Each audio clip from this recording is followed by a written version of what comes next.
Hello students, कैसे हैं आप लोग। आशा है कि आप लोग ठीक ठाक ज़बरदस्त और मस्त होंगे। तो आइए आप लोगों को मैं ले चलता हूं class 10th mathematics NCERT book, जो कि एक्सरसाइज 5.2 होगा। उसमें भी क्वेश्चन नंबर अब 3rd का एक्सप्लेन मैं करने वाला हूँ, ठीक है ना। अब देखिए 3rd में सवाल है, कहता है समांतर श्रेणियों में से रिक्त खाना यानी जो बॉक्सेस दिया हुआ है ना के पदों को ज्ञात करें। यानी बॉक्स जो है कौन सा पद के स्थान पर है, वह बॉक्स का पद ज्ञात करना है। हाँ, अब देखिए रोमन नंबर 1 में दे रखा है हम लोगों को 2, यहाँ बॉक्स डब्बा है। हाँ, अब 26 दिया हुआ है। अब देखिए बॉक्स जो हम लोगों को दे रखा है, हाँ, इस सवाल में ये पहला पद मान लीजिए, पहला पद, ये दूसरा पद, ये कितना तीसरा पद। तो दूसरा पद के जगह पर बॉक्स है। क्या है? बॉक्स। अब यही हमको दूसरा पद चाहिए। देख लीजिए a बराबर आपका 2 हो गया। हाँ, और दूसरा पद a2 बराबर कितना हो गया, व्हाट a2, दूसरा पद ज्ञात करना है। अब देखिए अब तीसरा पद a3 दिया हुआ है आपको 26 यानी 26 दिया हुआ है। बॉक्स जो है दूसरे स्थान पर 1 2 यानी दूसरा पद हमको चाहिए, दूसरा पद AP का चाहिए हर हालत में। तो निकालना है कैसे, कोई परेशानी नहीं उठाना है, जो हमें दे रखा है ना उसी से चलना है, ठीक है। अब देखिए क्या दे रखा है, पहला पद और तीसरा पद दे रखा है। तो देखिए सॉल्यूशन हम स्टार्ट कर रहे हैं। तो a बराबर 2, ठीक है। अब देखिए आपको तीसरा पद दिया हुआ है a3 इज इक्वल टू, बोलिए कितना, 26। अब a3 को 3 में 1 कम कीजिए, कितना, 2। तो a प्लस 2d तीसरा पद को लिख सकते हैं, बराबर कितना, 26 है।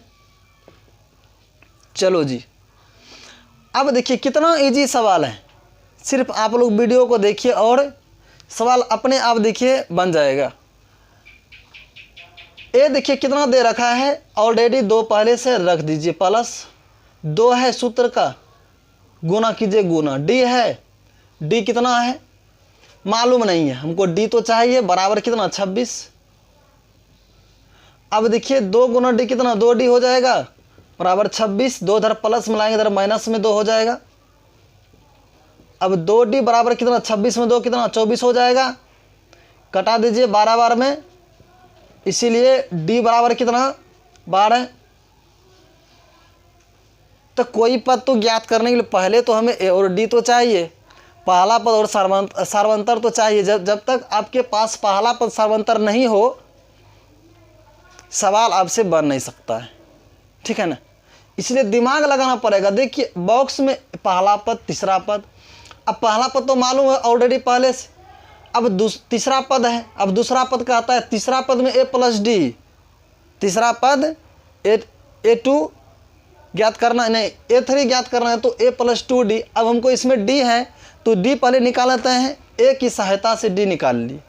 अब दूसरा पद देखिए, अब a2 बराबर, दूसरा पद को कैसे लिख सकते हैं, 2 में 1 कम कितना, 1 के d ना, यानी a प्लस d सिर्फ लिख सकते हैं। बोलिए a कितना है, 2 है, प्लस d कितना दे रहे निकाले हम लोग, 12।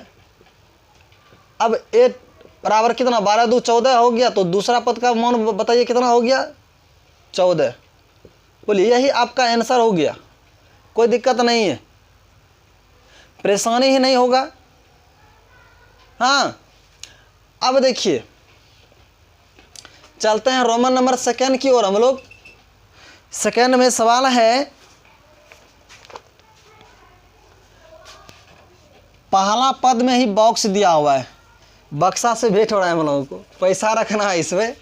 देखिए इसमें अभी हम लोग हिसाब रखेंगे, हाँ बनाएंगे, पता करना है इसको कहाँ पर बक्सा, उस बक्सा में कितना टका है।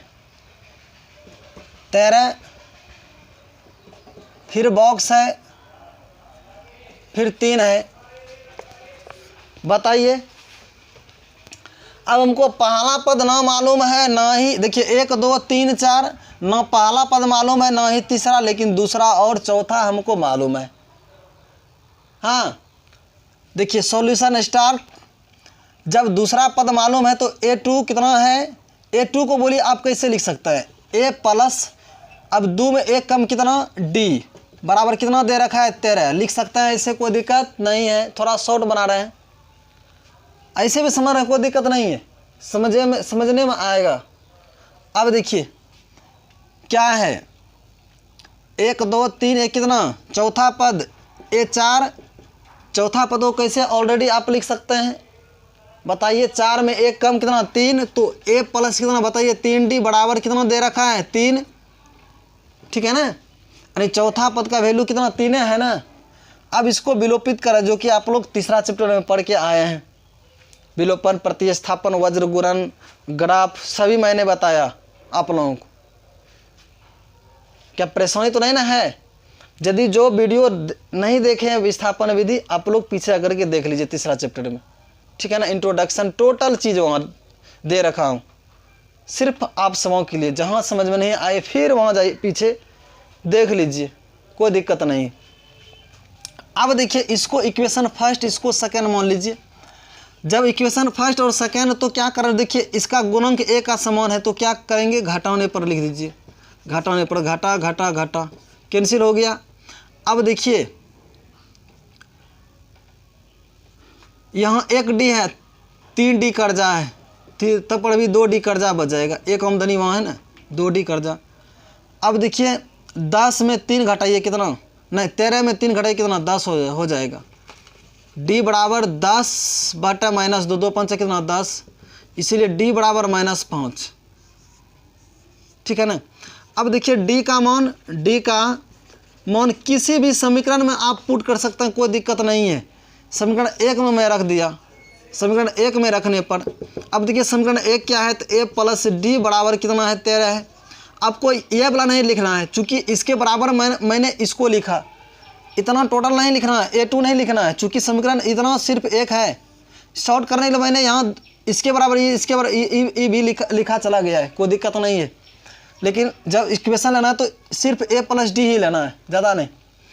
अब देखिए A प्लस D बराबर कितना, 13 दे रखा है, तो A प्लस D का मान कितना, -5 है, बराबर कितना, 13 हो गया। या A प्लस -5 बराबर कितना, 13, या A बराबर 13 माइनस, इधर माइनस में जाएगा, उधर प्लस में 5, इसीलिए A बराबर कितना, 18 हो गया। बोले इजी है कि नहीं? हाँ इजी। देखिए अब क्या करना है, हमको चाहिए क्या, पहला पद। तो देखिए A कहाँ निकाल लिए जी, यहाँ निकाल लिए A, तो आपका ऑलरेडी आंसर हो गया। अब देखिए पहला, दूसरा, तीसरा, अब तीसरा मालूम नहीं, तीसरा लिख लीजिए। तीसरा कैसे लिखेंगे, A प्लस 2D बना लीजिए। A का मान बताइए कितना निकाले, 18 प्लस 2 गुना D का मान कितना, -5, तो -5 रख लीजिए। 18 प्लस माइनस माइनस कितना, 2 5 10 हो जाएगा। 18 में 10 घटे कितना, 8, यानी तीसरा पद आपको मालूम हो गया, 8 हो जाएगा। बोलिए कहीं परेशानी है? 18 हो गया, 18 में 5 घटा लेंगे 13, 13 में 5 घटा लेंगे 8, ठीक है। बोलिए कहाँ दिक्कत? आई होप, आशा है कि आप लोगों को जरूर यह वीडियो पसंद आया होगा।